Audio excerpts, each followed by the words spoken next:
Good morning students. समय 10 से 12 वाला हर घर बने पाठशाला +2 इकोनॉमिक्स में आपका हार्दिक स्वागत है, हार्दिक अभिनंदन है। प्यारे बच्चों, हमने कल टोटल एक्सपेंडिचर मेथड पढ़ा था। आज उसका ही दूसरी जो विधि है, दूसरा जो मेथड है वो आपके पास है परसेंटेज मेथड, प्रतिशत विधि, जिसमें हम देखेंगे कि प्रतिशत विधि जो है सबसे पहले इसको डॉक्टर मार्शल ने इस विधि का वर्णन किया और इस विधि के अनुसार मांग की लोच का अनुमान लगाने के लिए मांग में होने वाला जो प्रतिशत परिवर्तन को हम कीमत में होने वाले प्रतिशत परिवर्तन से क्या कर देते हैं, भाग दे देते हैं। और इस विधि को हम एक सूत्र की सहायता से क्या है करते हैं। ठीक है, तो हम देखेंगे कि इसको किस तरह इसको सॉल्व किया जाता है। इस विधि को परसेंटेज मेथड है, जैसे कि नाम से ही लग रहा है।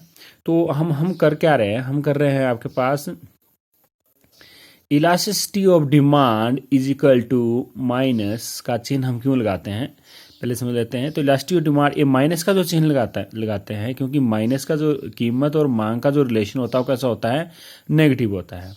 इसलिए वैल्यू नेगेटिव में ना आए, इसलिए इसको माइनस का चिन्ह यहाँ लगाया जाता है।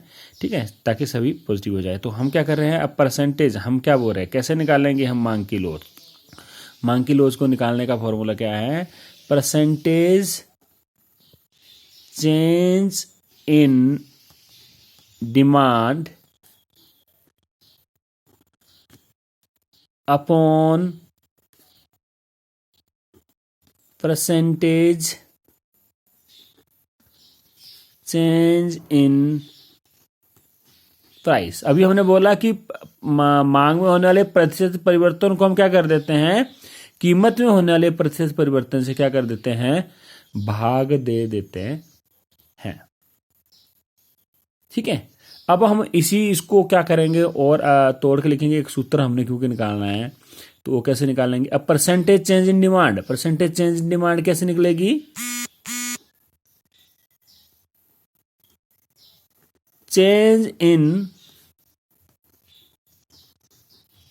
डिमांड अपॉन इनिशियल डिमांड, ये हो गया percentage change in demand into 100। ये सभी का अपॉन यहां आएगा, elasticity of demand is equal to ये। अब परसेंटेज चेंज इन प्राइस, इसको कैसे तोड़ेंगे, change in price upon initial price into 100। ठीक है, जो हमने परसेंटेज चेंज इन डिमांड बोला ऊपर, तो उसी को हम कर रहे हैं, change in demand upon initial demand into 100। तो इसका मतलब यही हुआ। And percentage change in price, इसका मतलब है change in price upon initial price into 100। अब हम इसको और आगे न्यूमेरिकल इसमें देखेंगे। अब चेंज इन डिमांड का मतलब क्या हुआ, यानी Q1 minus Q upon initial demand Q into 100, ये हो गया P1 minus P upon P into 100। तो यह है elasticity of demand is equal to, minus का चिन्ह ऐसे लगता रहेगा साथ। ठीक है, अब इसको और आगे हम इसको देखेंगे कि और कैसे होगा। तो बराबर है, यहाँ आगे को कर देते हैं, यहाँ change in Q1 minus Q, तो इसको क्या लिखेंगे, चेंज इन डिमांड हुआ है upon Q into 100। P1 minus P यानी change in price upon P into 100। ये हो गया आपके पास इलास्टिसिटी ऑफ डिमांड। हम निकाल रहे हैं मांग की मतलब से हम निकाल रहे हैं। ठीक है, तो हम यहाँ क्या कर देते हैं, इसको इससे काट देते हैं, 100 कट गया। तो आपके पास इसका मतलब क्या हुआ, इसका मतलब आपके पास हो जाता है कि change in Q upon Q भाग change in P upon P, ये मतलब हुआ इसका। ठीक है, change in quantity upon Q, change in price upon P, ये मतलब है इसको मतलब भाग दे रहे हैं हम, ठीक है।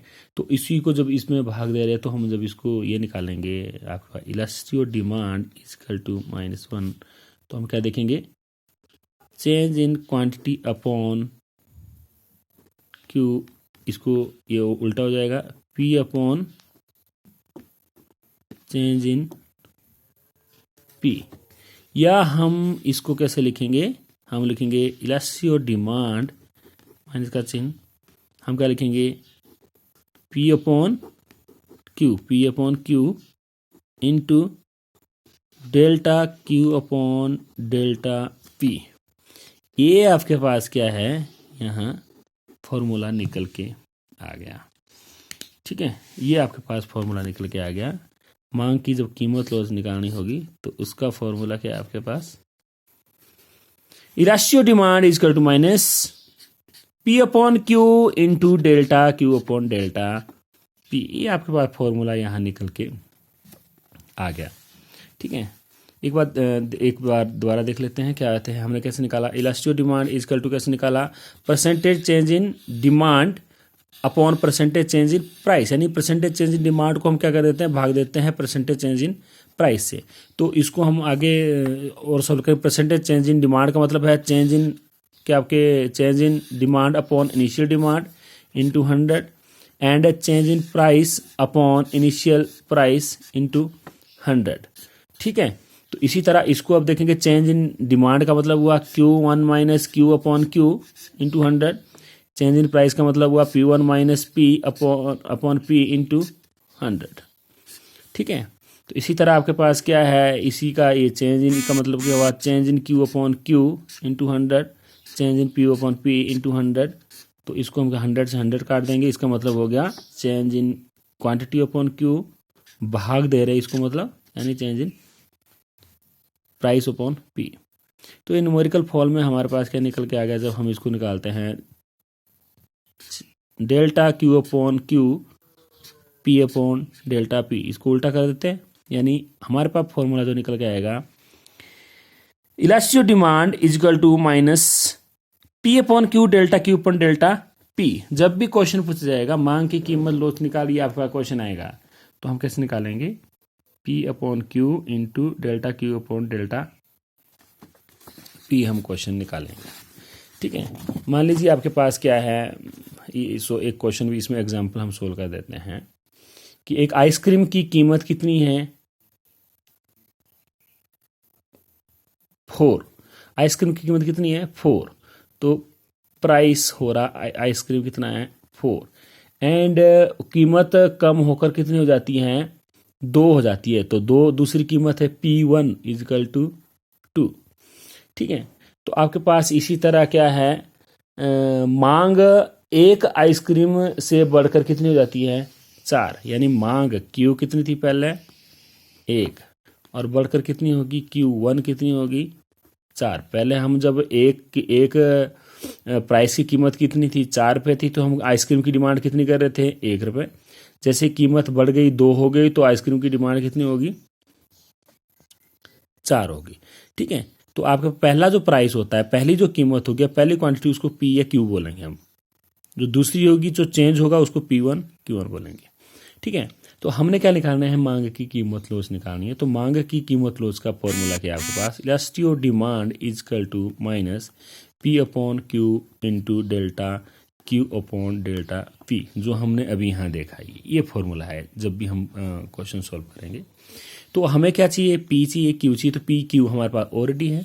तो here P is equal to कितना है 4 and Q is equal to कितना है 1, ये P और Q हो गया। अब हमें क्या चाहिए डेल्टा Q, तो डेल्टा Q कैसे निकलेगा, डेल्टा Q कैसे निकलना था, डेल्टा Q निकलना था आपके पास ये डेल्टा Q, तो डेल्टा Q कैसे निकला Q माइनस Q1, तो डेल्टा Q कैसे निकलेगा Q1 माइनस Q, तो Q1 कितना है 4 माइनस Q कितना है 1 इजिकल टू 3, ये क्या आ गया आपके पास डेल्टा Q आ गया।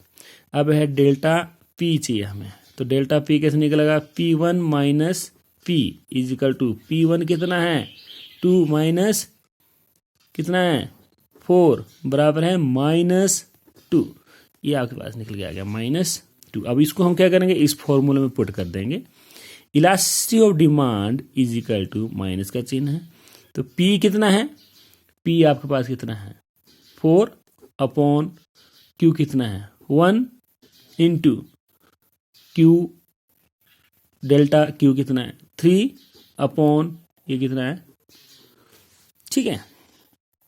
तो ये आपके पास चाहती है 12 और 2 आपके पास कितना हो गया, ये माइनस से हम क्या कर देते हैं, माइनस कर देते हैं, चाहती है 12 अपॉन 2 हो गया 6 आंसर।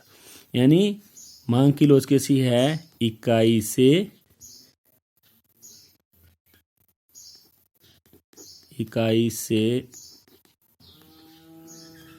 अधिक है। ये आंसर निकल के आ जाएगा आपके पास, ठीक है। तो आपके पास ये इसी तरह से क्वेश्चन 3 मार्क्स के लिए पूछा जाता है, बहुत इंपॉर्टेंट है। तो सेकंड जो हमारे पास मेथड क्या है, परसेंटेज मेथड है, प्रतिशत विधि, जिसको हम इस तरह से करेंगे। आज के लिए इतना ही। इसको आसानी से करना है अपने नोटबुक पर। कहीं समझ नहीं आता है तो मुझे फ़ोन करना है। धन्यवाद।